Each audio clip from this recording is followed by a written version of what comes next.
Good morning, noon, or night, wherever and whenever you are listening to The Shift. I am your host. My name is Doug McKenty. This episode was recorded on August 27th, 2020. Find out more about The Shift on the web at www.theshiftnow.com, on Facebook and YouTube at The Shift with Doug McKenty, or on Twitter at DMcKenty. My guest on the program today is Tanner Cook, the author of The Case Against the State, Refuting the Proposition of Statism, and more recently, Liberty and the Will to Power, a manifesto for the amoral libertarian. Tanner was raised in a patriotic and conservative family in rural Minnesota before enlisting in the Marine Corps, where he spent 4 years in service to the state. Contemplating a career in law enforcement, he embarked on a personal journey to understand the relationship between the individual and state power, which transformed his beliefs and caused him to change the course of his life. His explorations of anarchy from Ayn Rand to Nietzsche coalesced to create a body of knowledge that make a great follow-up to my interview with Derek Brose concerning the anarchist concept of agorism. While Derek chose to follow a path more in line with Eastern and indigenous philosophies, Tanner has chosen to test his earlier beliefs outlined in The Case Against the State against the more esoteric writings of the German philosopher Friedrich Nietzsche. Many students of European philosophy often begin with the quest for a logical and rational explanation of the world. In his first book, Tanner explores the concepts of the non-aggression principle and natural rights to elucidate a worldview in which the monopoly of state power cannot find justification. Step by step, he logically dismantles the typical arguments for state power and then rationally recreates a world order built on the primacy of the individual based on existence within the state of nature. Using natural law and non-aggression, he is able to posit a worldview where violence is not necessary unless used in self-defense. Not satisfied to stop there, Tanner's philosophy evolved through a deep evaluation of the works of Nietzsche, whose philosophy eschews the notion that logic and reason are useful tools. In Nietzsche's world, reason devolves into solipsism, and ultimately social change can only manifest through a will to power that is inherent in all human interaction. According to Nietzsche, it is this drive that creates strong individuals capable of breaking free of cultural conditioning, allowing some to push humanity further along its evolutionary path towards civilization. In Liberty and the Will to Power, Tanner doubts even his own logical constructs and develops a theory of anarchy based on these post-Nietzschean concepts. The resulting work provides a unique perspective on modern anarchy, as well as a more mature and realistic understanding of the role of the free individual existing within a culture defined by state power. Stay tuned for this fascinating conversation between Tanner Cook and myself as we take a deep dive into the philosophy of Nietzsche, which I think will be interesting to those unfamiliar, as well as those who already have a solid understanding of his work. Find links to the book at Tanner Cook on Facebook and Instagram, or look for Liberty and the Will to Power on Amazon. I want to thank Tanner for agreeing to this interview, and thank him for helping to make the shift. Hey everybody, and welcome to the 51st episode of The Shift. I'm your host, Doug McKenty. I'm joined today with Tanner Cook. We're going to talk a little bit about anarchy. He's written this excellent book called Liberty and the Will to Power. It's kind of a libertarian interpretation with a post-Nietzschean bent. So last week we talked with Derek Brose a little bit about agorism, and today we're going to get a little bit of a different angle on this idea of libertarian anarchy. So I'm excited about this. I've been an anarchist for quite a while myself, and I always like to talk about the many different flavors of anarchy that are out there, so I'm happy to have Tanner on. Do you want to give people just a little bit about your history and maybe explain why you wanted to write this book? Sure. So I began like most libertarians, anarchists, came from a family very, let's say, conservative, Republican, that typical Midwestern background. Joined the military, did that thing, got out, wanted to be a cop. And I very quickly realized after being introduced to some new ideas, that wasn't the pathway for me. That developed into more of a libertarian leaning thing. I started diving deep into philosophy and religion, politics, things like that. It wasn't too long, I'd say about maybe 2 to 3 years, where I was a full-fledged anarchist. I was all against the state and everything. Mm-hmm. Decided to write a book. The Case Against the State was my first one. Really just a collection of arguments on the ineffectiveness of state intervention, the ridiculousness of their policies. I went a little bit into kind of what makes up the state, what it's comprised of, how it came about. And then I dove a little more at the end into some moral arguments. Now, about a year later, which brings us to present, kind of stumbled upon some thinkers that changed my perspective, Nietzsche being one of them, the strongest influence. His ideas on morality and kind of just the collective tide that we see throughout all history and how that influences people's decisions and behavior. I saw a lot of similarities in how the libertarians, or I should say the mainstream libertarian anarchists, kind of go about trying to influence others. I saw some striking similarities in that. So I wanted to add a new perspective to it, the amoral perspective, I guess, as what I would label it, in keeping with Nietzsche's thoughts. And just to add something to the conversation that I think is useful when it comes to trying to affect change and to live a more free and liberated life.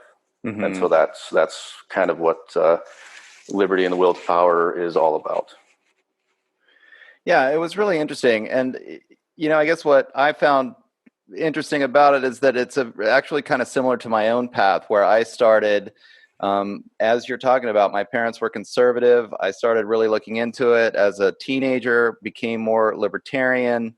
I was reading Ayn Rand, started reading a little more, getting more into economics, started reading Rothbard, and then became an anarchist. But when I went to school, I studied philosophy as well. And once I hit Nietzsche, it was a real similar thing, where you just start to see so much of the moral dogma in everything. I mean, just all around in everything, especially in the left-right paradigm. I think a lot of what this show has been about is I'm trying to break people out of, it's like the left-right paradigm is such a bad habit, for such a lot of the reasons that you described in the book. Actually, you get stuck into these dogmas, and you forget that I think real freedom is actually more of an individual path. I mean, every person has to choose it for themselves. And it requires this separating yourself, I think, from this idea of just following a traditional moral dogma, because those dogmas are all, I mean, as you kind of touched on in the book, and maybe you could talk about this a little bit more, this kind of more like a master-slave dichotomy that occurs in every moral dogma. So people really lose their personal power as soon as they start to participate in any of these systems. Yeah, so I mean, I'm sure you're well aware and well versed in the master slave morality concept that Nietzsche presents, and I see more of the slave morality present in the libertarian anarchist approach, or at least, I don't want to clump everybody together, but in the more general mainstream, that's kind of what I see, and it's not a pathway to freedom in my perspective. I don't think that's an effective way to go about liberating yourself and liberating others. And of course, to bring it back to the individualist perspective, you can't free those around you without finding a pathway to free yourself first. It doesn't work that way. You need to find a pathway that works, a pragmatic way to live a liberated life. And then from there, you can expand on that to share that pathway with others. But the typical mainstream libertarian ethic really seems to mirror that of what we've seen in most of the dogmatic moral interpretations and worldviews. And it's concerning for me. It's not that I condemn that morality at all, but it seems like an impediment to becoming liberated yourself. And then expanding on that and liberating the culture around you. So I think we need to reevaluate that. And I think Nietzsche presents a lot of concepts that are very powerful in reevaluating the way that you interpret behavior around you and even your own decisions in your life, to do something maybe a little bit more pragmatic is the word that comes to mind. I think do something that works, embrace a theory that's effective. I think Nietzsche really brings that to the table, and so that's what I attempt to do in Liberty and the Will to Power.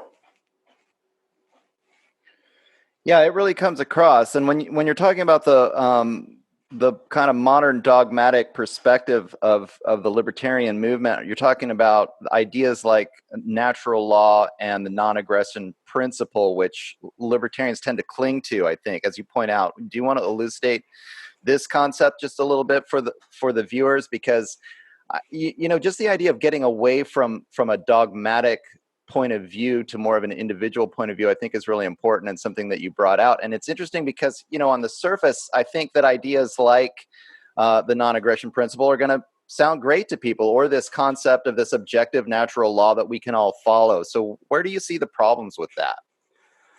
So it's a very controversial thing, and even as I was writing it myself, I couldn't believe that I was actually arguing against or critiquing in more of a negative way natural law and the non-aggression principle. These are things that, especially in my first book, I've preached all about. And I was a huge fan, still am really a huge fan of Rothbard. I think Ayn Rand was a genius in many ways. So it's not, I don't want to disparage those thinkers because they bring so much to the table, but at the same time, I found myself arguing against them because of their dogmatic lifestyle and worldviews and their ethic. And I think it can become harmful in actually liberating yourself. The thought experiment came to mind as I was trying to reason this out in my head as to how could I possibly argue against these things? Why am I feeling inclined that these are not useful?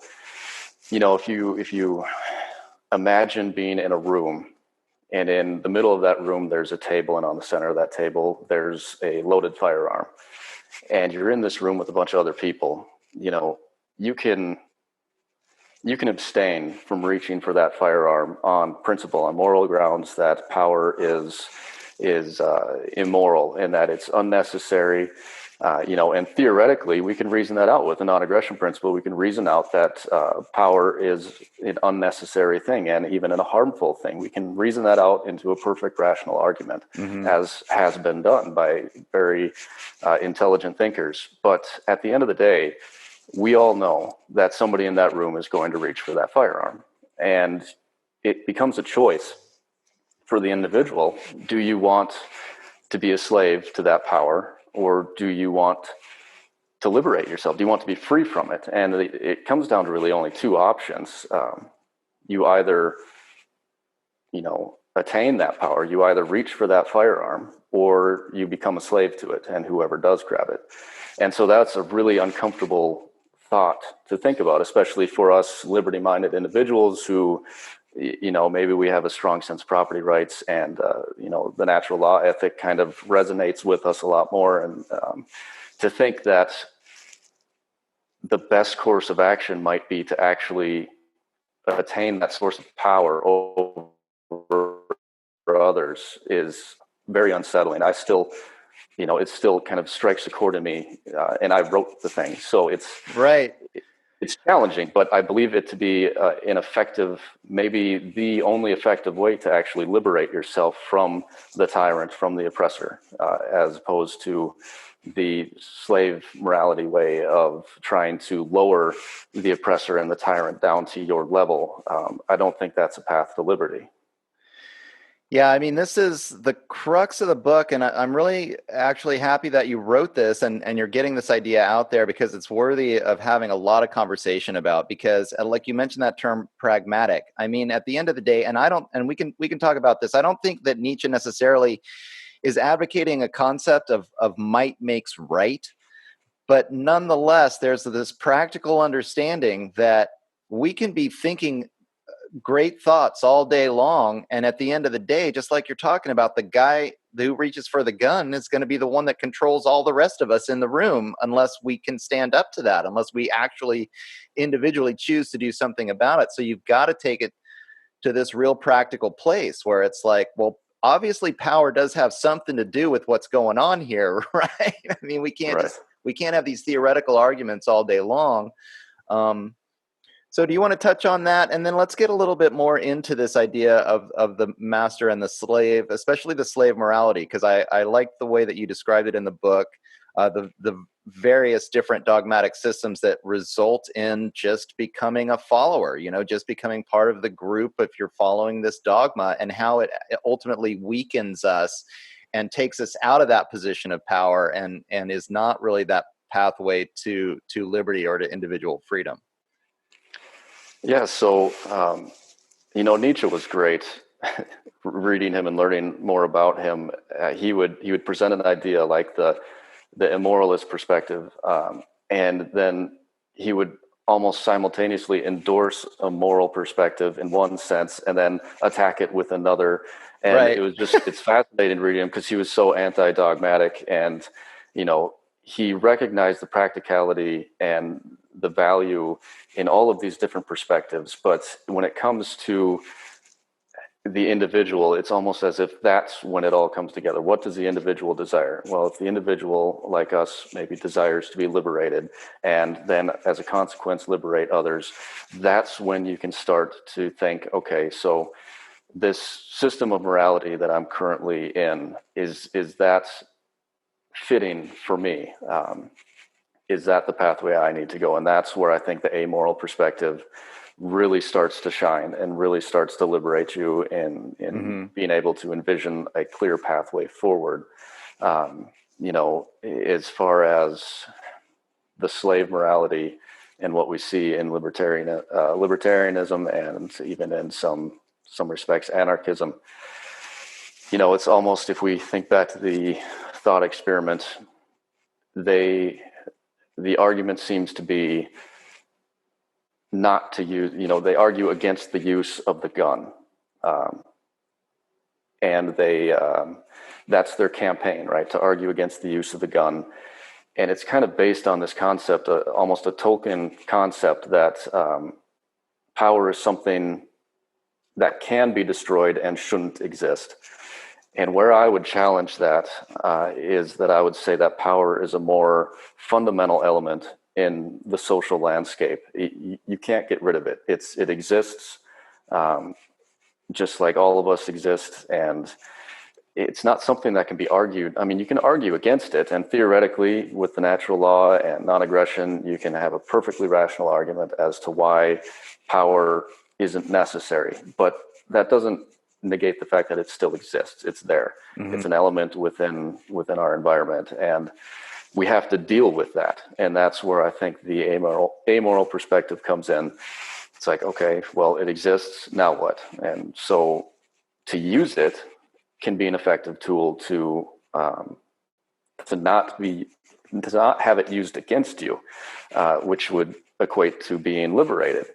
Now that's, if you're a fan of Tolkien, that kind of goes completely against what Tolkien preached in his books. And Tolkien was just a genius, but he, I think that's a valid criticism against him, is that power isn't something, it's not something foreign. It's within the environment. It's not something that can be destroyed. It's always present. So the question is what to do with it. And I think the libertarian ethic seems to mirror this slave morality that opposes the morality of those who wield the power, and that to me is not useful. It can produce a lot of ideas that resonate with at least me. The value of the individual and the respect for property rights, the integrity of markets and property rights and all of that. Those are things that I think are great and phenomenal ideas, but they don't come without their own negative aspects and elements too. So it's a very complicated discussion, but I think it's one that we do need to have. It's one that we need to evaluate. And I think the amoral perspective brings a pathway that's more pragmatic to liberating at least the individual. And then we can talk about a pathway for liberty for all, if such a thing could even exist. Right. I think, as I've thought about these things, and a lot of times libertarians will talk about self-defense, but self-defense is also and even when we talk about, property rights, what we're really talking about is a legal understanding of boundaries. So a lot of times we're talking about, you still have to really have well-defined boundaries, and then you have to have the power, the personal power, to stand up to protect your boundaries, or else somebody's going to come and they're going to wreck your boundaries, whether it's your property right boundaries or your personal emotional boundaries. You get yourself in all kinds of relationship problems when you don't have solid boundaries, just thinking of it in psychological terms. But I think that this is an important aspect, because Nietzsche gets a bad rap for being this kind of power tripper, and people think that it's all about the will to power, and he's not having any kind of compassion for people. But I think that a closer reading of Nietzsche really allows you to understand that he's just talking about self-empowerment, so that you can protect yourself against, because power is a part of the environment, just like you're saying, and you have to be able to set really solid boundaries, and you have to be willing to stand up for yourself. This is an important aspect I think people forget, because so often, and we can go into this a little bit deeper. I'd like to get a little deeper into the idea of the slave morality, and how dogmatism tends to result in this kind of groupthink, or this collective thinking that results in this master-slave dichotomy.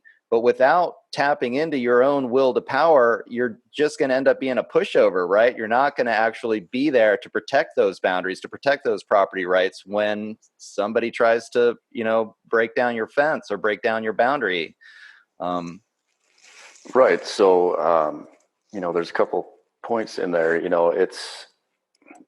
I would question the conception that most libertarians have of being liberated. I see most libertarians, and I'm going to refer to libertarians, I kind of group in the anarchists in there too. Mm-hmm. But I see most of them as seeking this ethic that they have.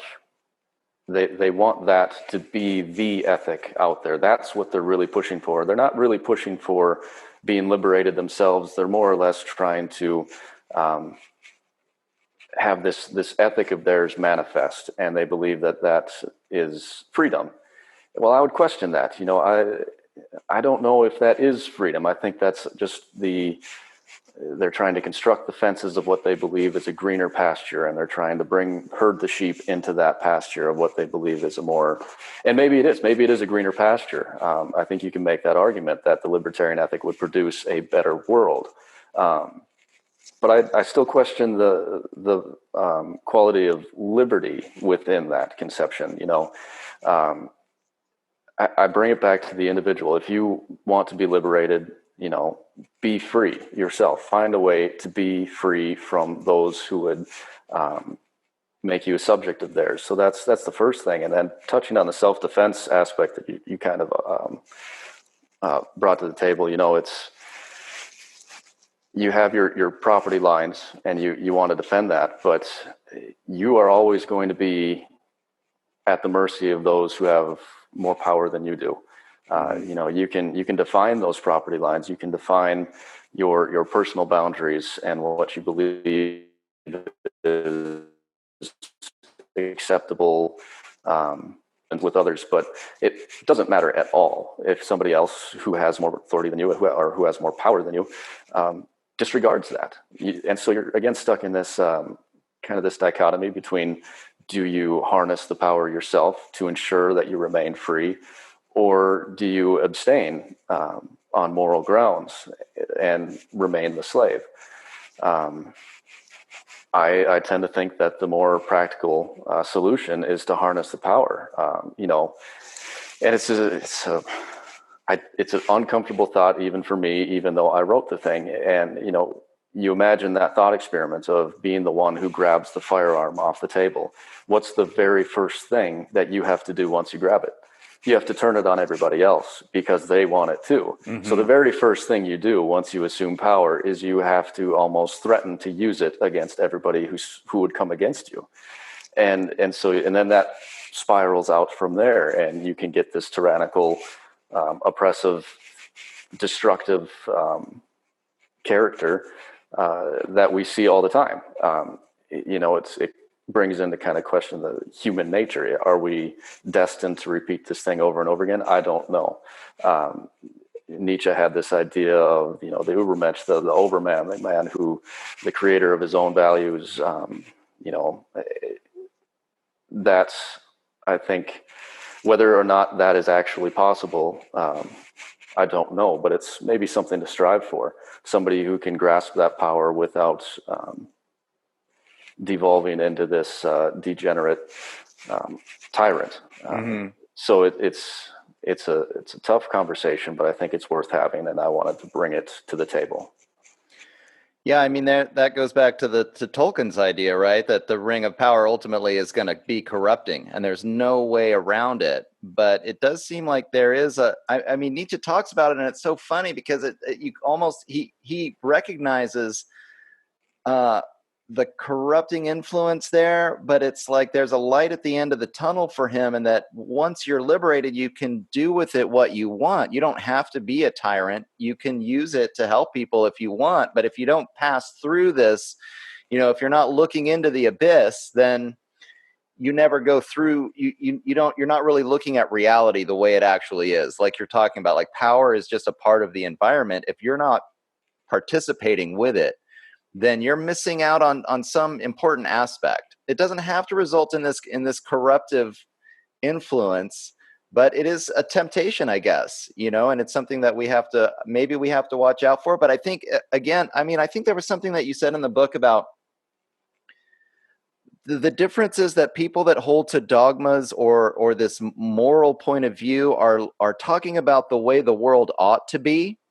And we really want to be talking about the world as it is. This is just the way it is, people, and we need to participate in life as it is. And it's not, maybe it's not even good or bad. I mean, we can't put a value judgment on it. We just need to recognize that this is how it is. And we can't fabricate these utopian concepts that somehow we're going to rationalize our way out of this and then everything's going to be perfect, Right. And of course, you can rationalize virtually anything. You can always come up with a rational argument for whatever it is that you desire. Nietzsche, what was Nietzsche's quote about, every passion has its own, rationality, and every desire has its own.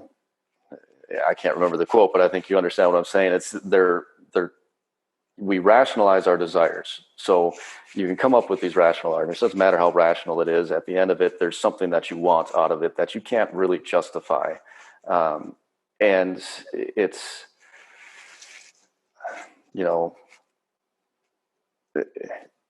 it's incredibly complex. Nietzsche is, I think, so far ahead of even our time now in his thoughts on these things, and how he can recognize the way that the world is, and try to introduce concepts that are more effective in the world that we live in. And it seems like the moral interpretation, it doesn't seem like it is the fact that moral interpretation immediately creates that distinction between is and ought. Going back to Hume, it's and you can't.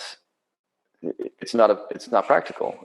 We have to deal with the world the way it is, and to try to adjust it to the way you think it should be has time and again proven disastrous. Yeah, I mean, that's just it. If you're spending all your life trying to change reality into something that you think it should be, I mean, you're basically, one, you're beating your head against the wall, but two, and you're not participating in the real world, so you're not really getting anything done. And then I think it's really easy then to start getting, and you touch on this in the book a little bit, the victim mentality, where when the world's not like you think it should be, and then you start to feel powerless. You can't fabricate a new reality, and you're spending all this time trying to do that.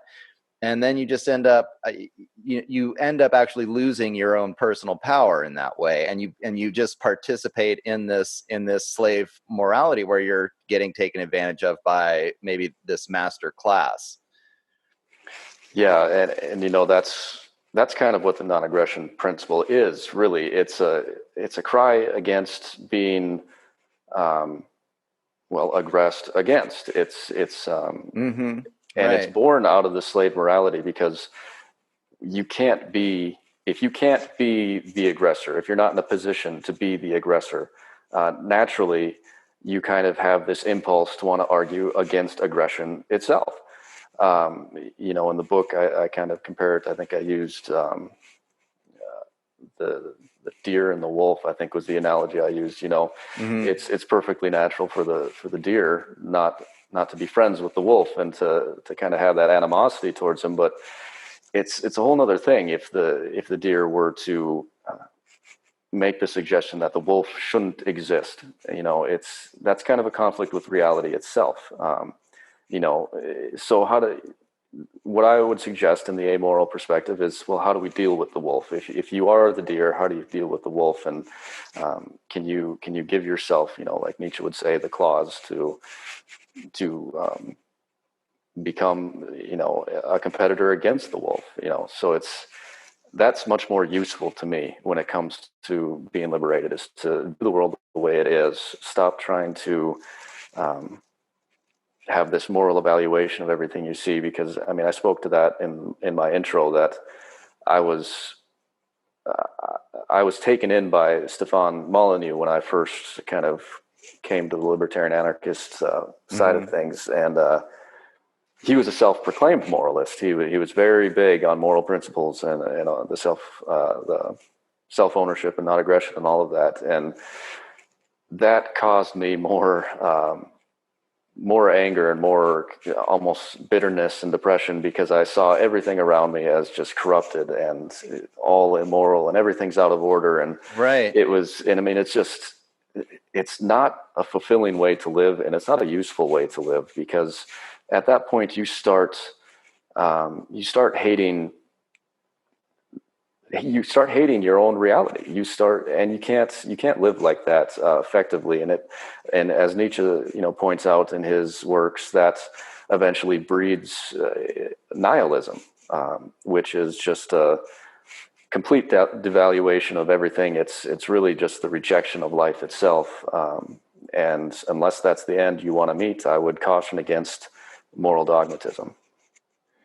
Yeah, that's an interesting point, because a lot of times when people are reading Nietzsche or even just getting into existentialism in general, there's this kind of element of despair, because you can't ever put your finger on anything, because in some sense it's this anti-rationalism.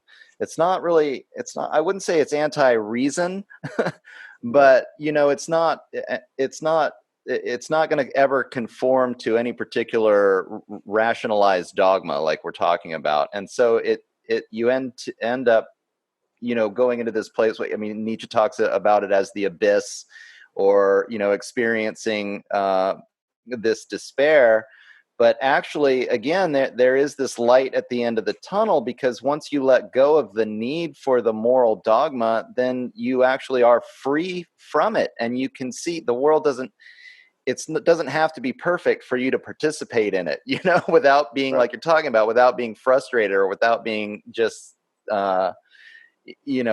without going into bouts of depression about the extent of the corruption that you see in the world all around you. Instead, it's just the natural interplay of the will to power as it plays itself out. And this is totally normal. And, if you step it up and you participate in it, then you get your piece of the action. You get to have your story as well. And so you get something out of it. So that's an interesting point, because it's so easy to fall into these depths of despair. And maybe even there's a part of the process of liberation, or understanding what personal freedom really is to kind of break free of these dogmatic systems. Most of us are going to be raised inside one of those, and kind of coming to grips with the fact that none of it is really real, but that reality itself is more open-ended, I guess. It gives you that light at the end of the tunnel, is what I'm trying to say. It is hard to talk about Nietzsche, isn't it? Because It is difficult, yeah. And, it goes to his vision of nobility and being able to be the master of your own values, or the creator, in his Übermensch idea, the creator of your own values. And I think it's debatable whether that's even possible, but Sure. it might be a useful concept to strive for if you're somebody who wants to be free.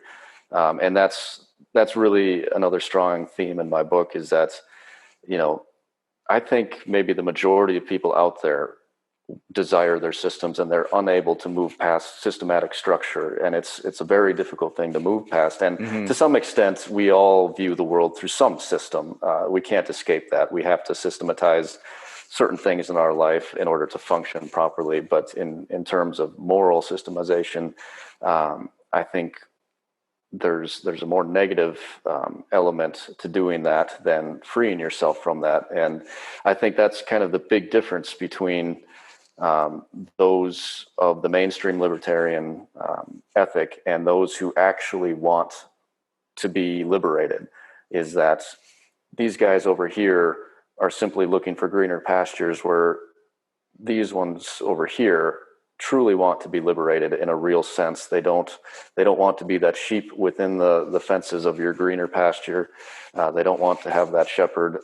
They want to be liberated. And I think a moral perspective, the more of the master morality, the nobility comes into play if that's your ultimate goal. Yep, it's fascinating. It's a interesting path to take, and I think ultimately, like we've been discussing, it's the natural path. It's probably the more real path than constructing these rationalizations and these dogmas. As you said that, I was reminded again of the left-right paradigm, which drives me nuts, because it seems to me like the entirety, and even amongst anarchists, as you I'm sure know, there's the communist anarchists, and then there's the capitalist anarchists, and they're always arguing amongst themselves. It's just as pointless and destructive as the Republicans fighting against the Democrats all the time. And this whole thing, from this Nietzschean point of view, and maybe we can kind of, because one of the things that reading Nietzsche did to me was, on this practical level, get me to kind of understand how the state and what the state actually is, and what the people who construct the state actually are. Because from after I read Nietzsche, I basically started to realize that, like, oh, the people that construct the state are more like gangsters. It's like a big gang, and they've got this cartel system. Because when you start analyzing, instead of analyzing it from, say, a Marxist perspective or this left-right paradigm perspective, I just started to look at things in terms of power, like the U.S. military or the British Empire, or who were these guys? What were they doing? And analyzing it in terms of just the straight-up power trip. I feel like it was able to help me understand exactly how they use this master slave morality and the state, so that all of us, who are not in control of the state, the ones of us, we're down here, most people are participating in the left-right paradigm, fighting amongst themselves, just participating in this dogmatic slave morality system that keeps them oppressed and keeps them beneath these power players who are actually in control of the state. So if you're trying to get rid of the state, certainly you've got to be able to have the strength to confront these people that are the power players that are behind the state. And at the very least, you've got to psychologically separate yourself from the state. You've got to undergo this process of personal liberation to say, hey, I'm not going to participate in this anymore, because this is just keeping me down. This is keeping me using my labor and my willpower and to pay these guys, Right. And, I think both I see a striking similarity in between Nietzsche's kind of Overman idea and Ayn Rand's John Galt, right? They exit the system and they go and create their own vision of what they want the world to be. I think that's a powerful idea, and I think that's something that should be explored more. And you mentioned Derek was on your show. He's an agorist. He's going that direction. I see more than most. That's kind of what agorism is all about. Right. So I think that is an effective tool. But as far as the state goes, you mentioned it's a small group, almost like a mafia, that owns it and controls it. And, I see that the state is kind of a collective of both the masses wanting to be protected and comforted and being, cared for in this fenced in pasture. And they're obviously being controlled by this smaller collective, if we call them the shepherds and the sheepdogs. And, that's kind of what I see. But even deeper than that, I would say that the state really is is a manifestation of the rules that society at large wants to see implemented. I think the state is simply a method that's on the surface level, but the substructures that create these rules and the desire to have rulers and sheep, I think that's a much more ancient production than just the state. I think too often the libertarian or the anarchist views the state as simply the incorporated institution and nothing more. I think that's a flawed perspective. I think it goes much deeper than that, and society is its own type of tyranny. You can't just do whatever you want within society. It has its own rules regardless of a state or not. So to view the state as simply the incorporated institution is not accurate, in my opinion. I think you have to consider how the state formed in the first place. And, if it's something that's so opposed to what humans want, it wouldn't exist. And we all know that the state is harmful, but you can make the argument that a free society is more beneficial to the masses. But since when are the masses concerned what's most beneficial to them? I mean, we have McDonald's, we have drugs and all sorts of harmful things that we do to ourselves. To think that people actually desire what's more beneficial for them is ridiculous, in my opinion. So I don't think that these common arguments are effective at all in liberating a society, and especially not yourself. Well, I think this point that you bring up about how when we're rationalizing, especially libertarians or even just political philosophy in general, and we're making these rationalizations about government, it's like we think of the government, like you said, as this institution. And there's no such thing as that is the institution of government. This is an idea that we have in our minds, but ultimately there's people with guns, that are making, there's really rich people who are paying people with guns and they're calling themselves the government. And that's the thing about, where Nietzsche can come in and, like, from my perspective, like I was describing a little bit before, like on a practical level, it's like, this is a power play. And we're all involved in this power play, and we go astray when we're creating these, this rationalization, this concept of government, and we're pretending like it's a real thing. And then we can spend our whole lives fighting this concept of government.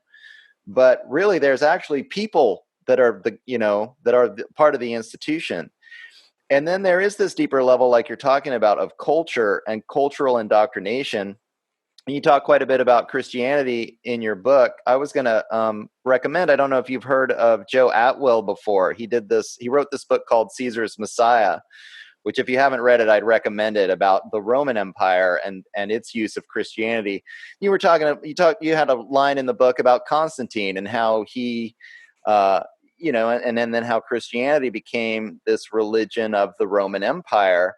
So I think there's a lot of actual cultivation by this master class of this slave dogma. I mean, they want to teach us not to be independent people, right? They want to teach us how to be dependent on them. So, there's actually is a long history of these power players, these people who are behind the state, the concept of the state.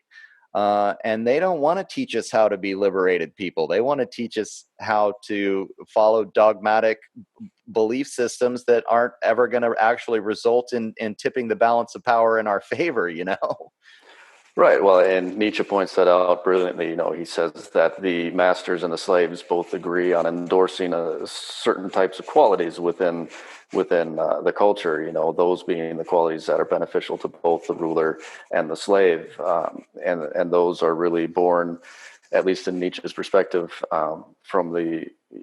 they weren't born from Christianity, but Christianity was kind of the social coup that brought them forth on a wide scale. And yeah, like you're saying, they like probably the libertarian argument, because it's just in keeping with exactly what they want to see it. It's beneficial to them, to reject this power, to argue against the power, because they know the power is not going away so long as they have it, and Right. to sit there and argue against it is almost, I don't want to disparage some of the greatest thinkers out there, but it's almost naive in a sense to try to argue against it. It's certainly not practical to liberate yourself, and that's really my aim first and foremost, is on the individual level to liberate yourself. And then if you want to tackle liberating the masses, by all means, go for it. But you stand no chance if you just simply join another collective that's preaching for greener pastures, using the same exact method. Nietzsche calls out this metamorphosis of the will to power, which I speak to a little bit in the book, on the trend you see in how the weak in the slave class try to acquisition this power. And it's the same cycle over and over and over again. You can see it in the Libertarian Party just as much as you can see it in Black Lives Matter, in Antifa, in the left, the right. It doesn't matter. You name it. That's the cycle we see, and it doesn't produce a liberated society. It doesn't even produce a liberated individual. It just produces a slight variation of the same system, and that's, like I said, it's just not effective. Yeah, it is. It's interesting. How do you produce an effective movement?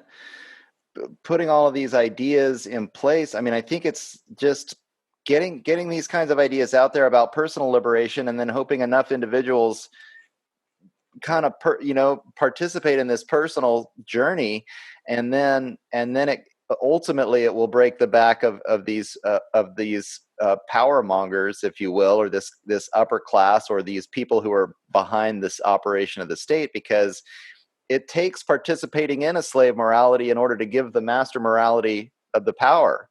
Yeah. Right? The master, there's more of us than there are of them, right? If we just stopped playing their game, then they wouldn't have the power anymore. We would take the power back for ourselves. And that's definitely a longer term vision of liberation than winning the next election for the Libertarian Party, or trying to convince somebody else of your particular new dogma or your rationalization of the way things ought to be. Challenging.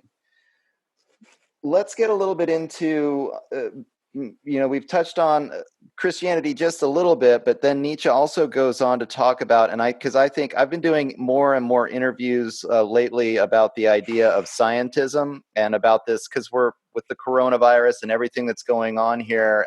There have been a lot of people who've been talking about this idea of technocracy, the big data people trying to kind of centralize everybody's information with the 5G coming online, and then using all the information in order to centralize and control the means of production, where we're all just kind of in line with this technocratic system that's based on science, basically.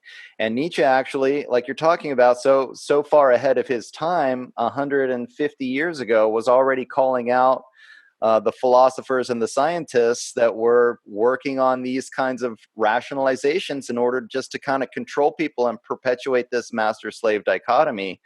And we're seeing that now with what people call scientism, almost like this worship of the guys in the white lab coats.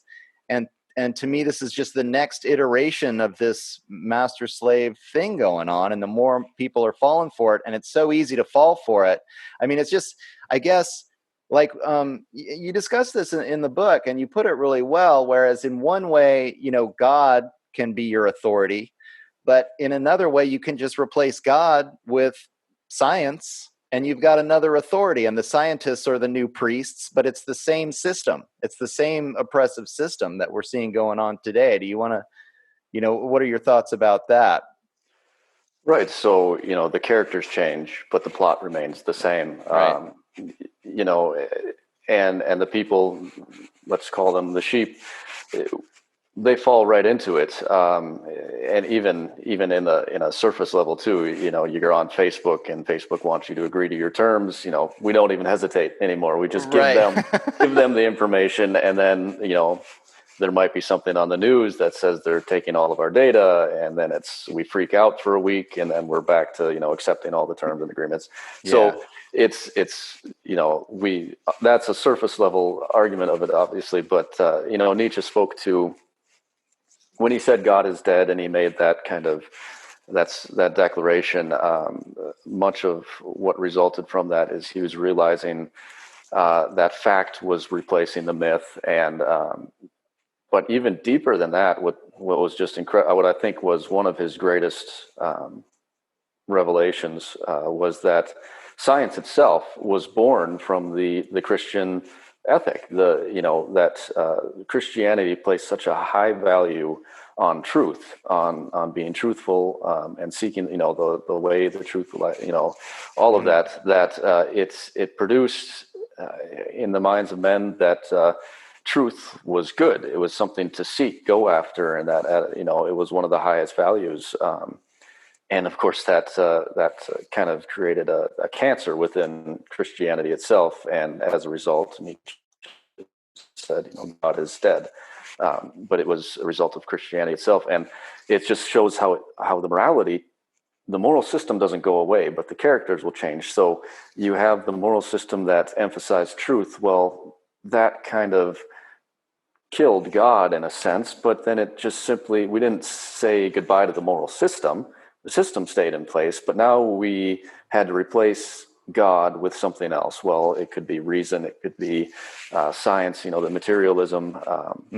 It, like I said, the characters change, but the plot remains the same. We haven't really evolved out of that yet, and it'll be interesting to see where we go with all of it. I'm not sure. I see the idea of liberty kind of fading away in some respects from our Western culture. Something that we really produced, this idea of liberty, and whether you want to make the argument of whether we were consistent with it is irrelevant. We produced this strong sense of liberty and the value of liberty, and I kind of see that going away now.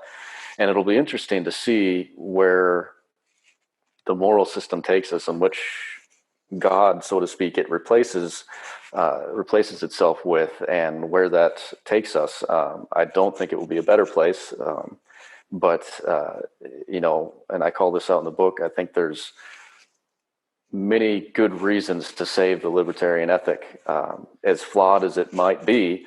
And even though it's still a construction of this moral system, I think there's still a great many reasons to argue for this ethic.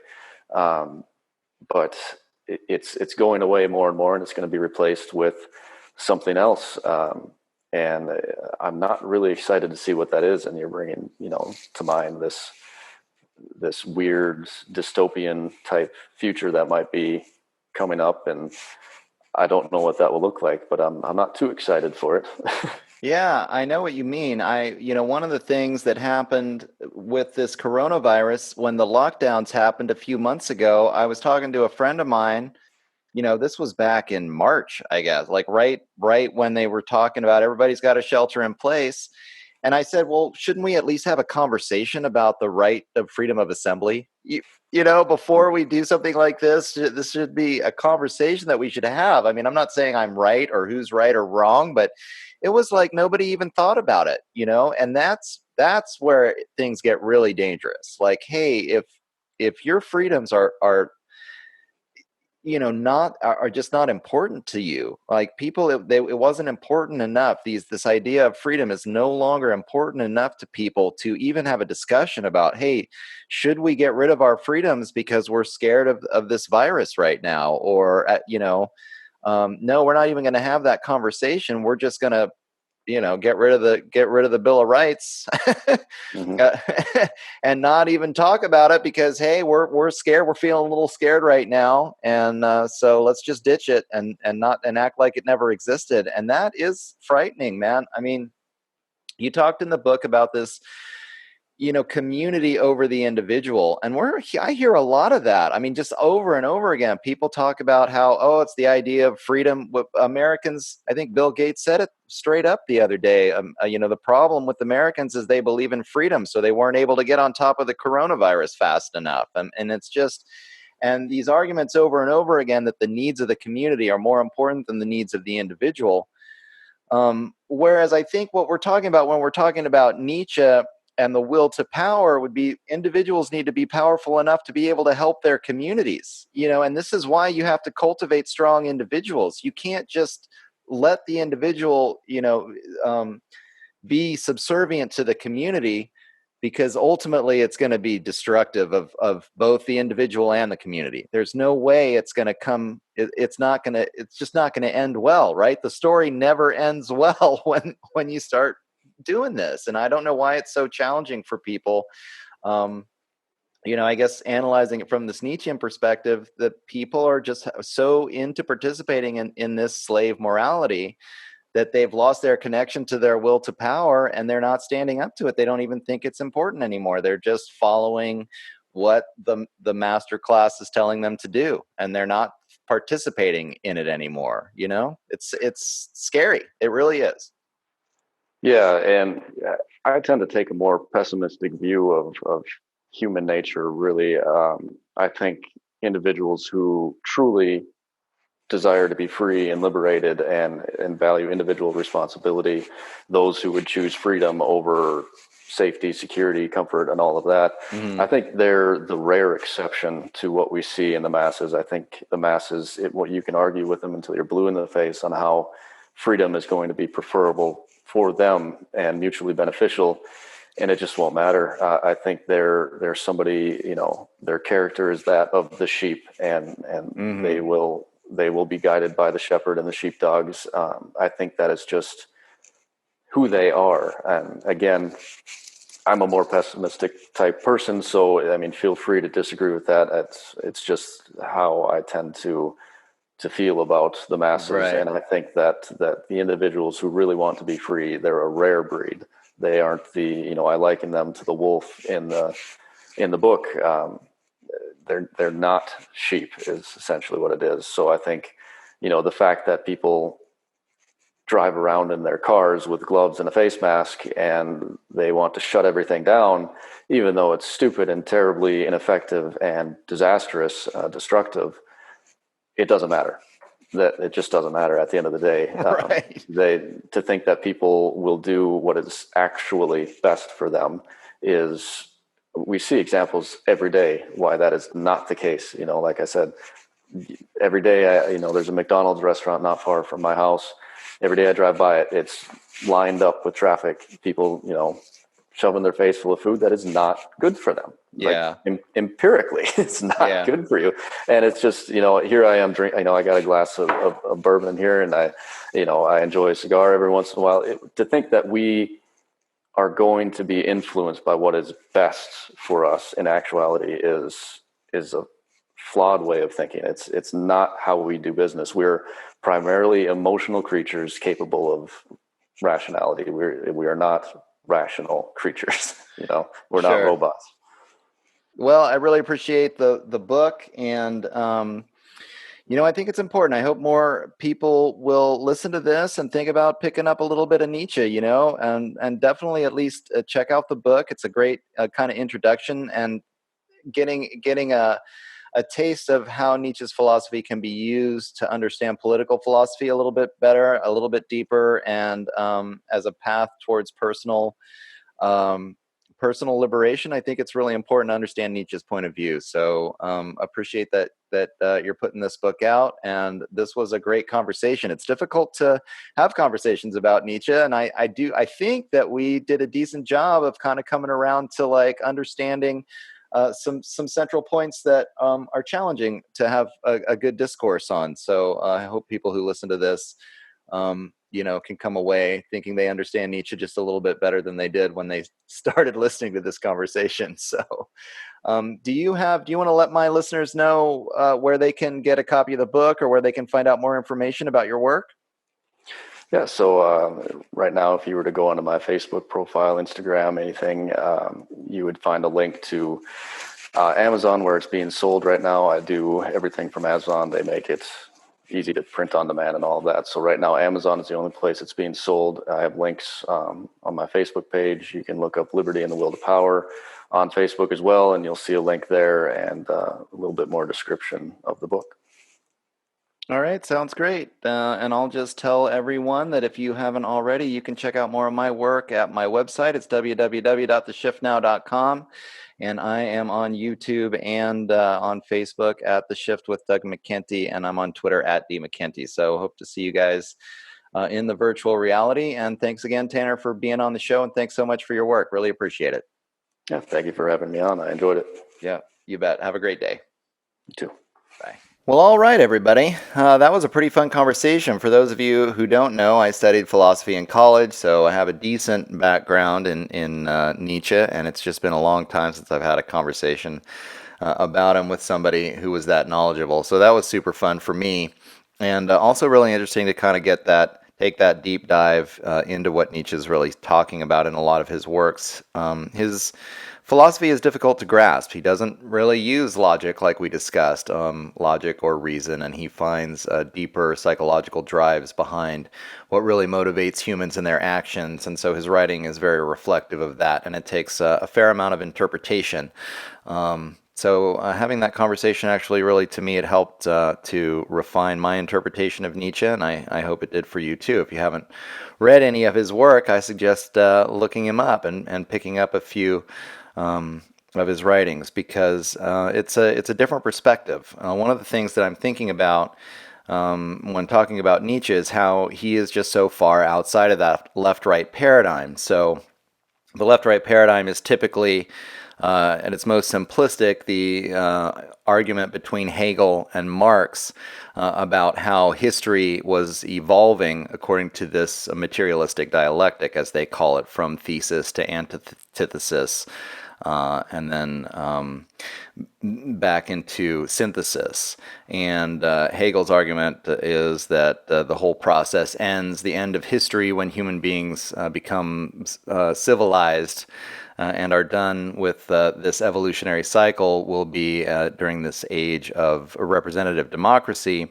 And Marx, of course, adds one more step along that path, which is after representative democracy, then there will be the revolution of the proletariat, and then it'll end up with the communist utopia. And that is the end of history for Marx. So this is the left-right paradigm that we all use ad nauseum today, even though it seems barely functional for any of us, nor does it seem to benefit our societies in any way whatsoever, which is why I really like to visit Nietzsche, because he was writing about at the same time, maybe a little bit, few decades later, kind of contemporary to Marx. I think he lived a few years longer than Marx, but there at the last half of the 19th century, Hegel was more at the earlier half of the 19th century. But in the last half of the 19th century, Nietzsche just basically came up with this totally different idea. Like, hey, no, civilization doesn't evolve according to this rational construct that you guys have invented. It's actually propelled by what he describes as this will to power, which is those individuals that could transcend their cultural conditioning and recreate, new levels of experience, and then teach them to the rest of the human race. And this is how culture evolved in Nietzsche's world.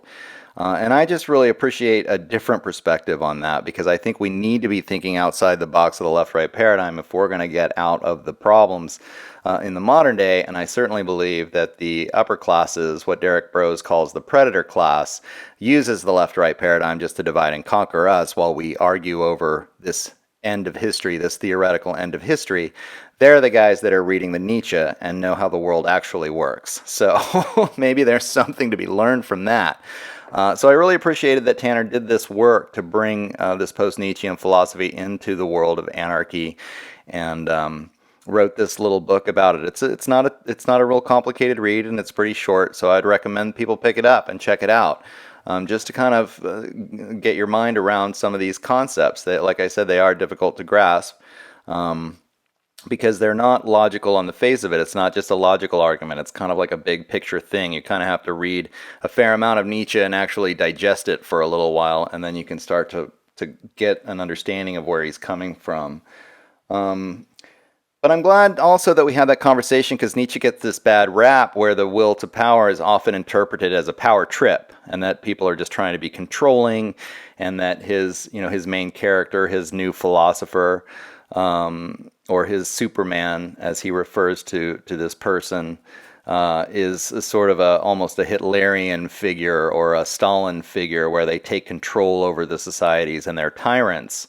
And I think that we covered that pretty clearly and kind of contrasted Nietzsche's idea of power with Tolkien's idea of the power, where the ring of power corrupts absolutely. I think, as we discussed, Nietzsche's idea of power is more about being an individuating power. I almost think about it, and I brought this up a little bit, this concept of the sage, as someone who is enlightened in Eastern philosophy, who has also been able to transcend their cultural conditioning and see the world as it really is. I don't know if Nietzsche would have gone there, but I kind of make this figure. What Nietzsche's talking about with the Superman could also maybe be interpreted as the shaman in other cultures, or like we discussed, the journey of the hero that we have in the ancient mythologies of Greek, well, really all over the world, but also in the Greek and Roman world. Before this obsession with logic and reason came about in the pre-Aristotelian period.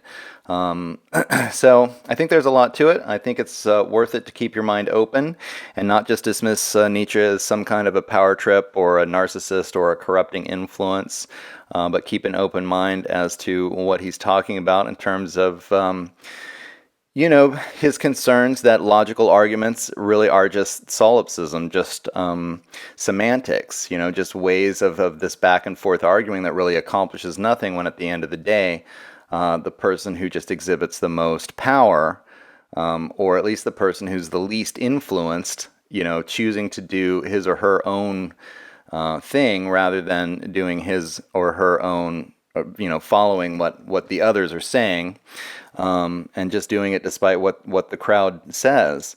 There's something, I think, valuable to having that kind of integrity. So that's where I think Nietzsche was coming from, and I was glad that Tanner put it into this book and described how Nietzsche's philosophy can be used to help people individuate themselves from the state so that the state, at least psychologically, doesn't really have this kind of control or power trip over them, and they can make their own choices and decisions without being influenced by the state's dictates. And this is seems to be becoming more and more true, especially in this time of COVID, where a state is really upping its game and flexing its muscles over the rest of us in terms of telling us what we can wear and where we can go, and very soon probably mandating this vaccine. So these ideas very interesting and enlightening, and I hope you enjoyed that conversation as much as I did.